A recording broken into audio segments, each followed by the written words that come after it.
listening to Opie and Anthony.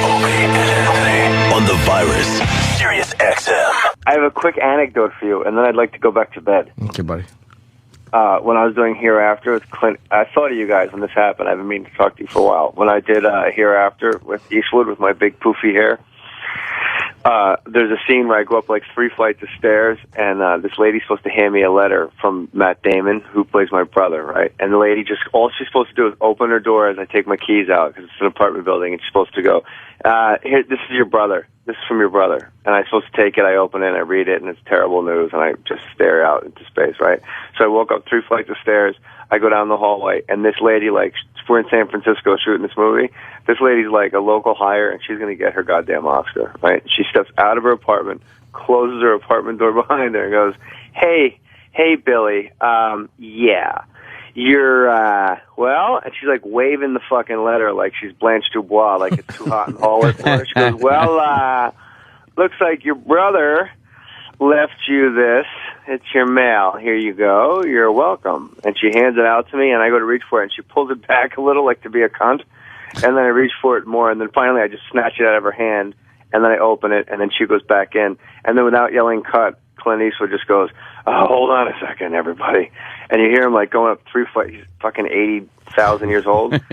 He goes up like 4 flights of stairs, and he just goes, sweetheart, honey, come on out here. And the lady comes out and he goes, I cannot express to you how little this movie is about you. Holy shit. Wow. He takes the letter out of my hand and hands it back to her. He goes, I mean, if I could have hired just your arm, Christ, I would have.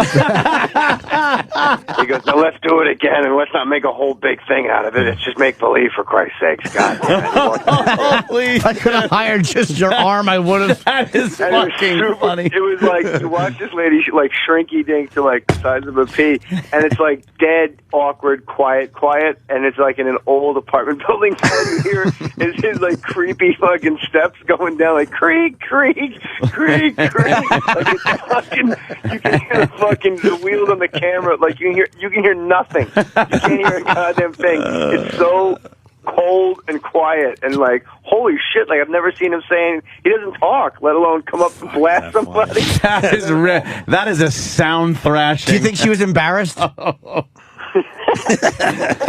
was not about her. Oh, and then fantastic. you just hear, all you heard was him going down 3 flights. Like, Creak, creak, creak. creak, creak, creak. And like, you can't look up, because if you look up, you're going to make eye contact with like a camera operator and burst into laughter.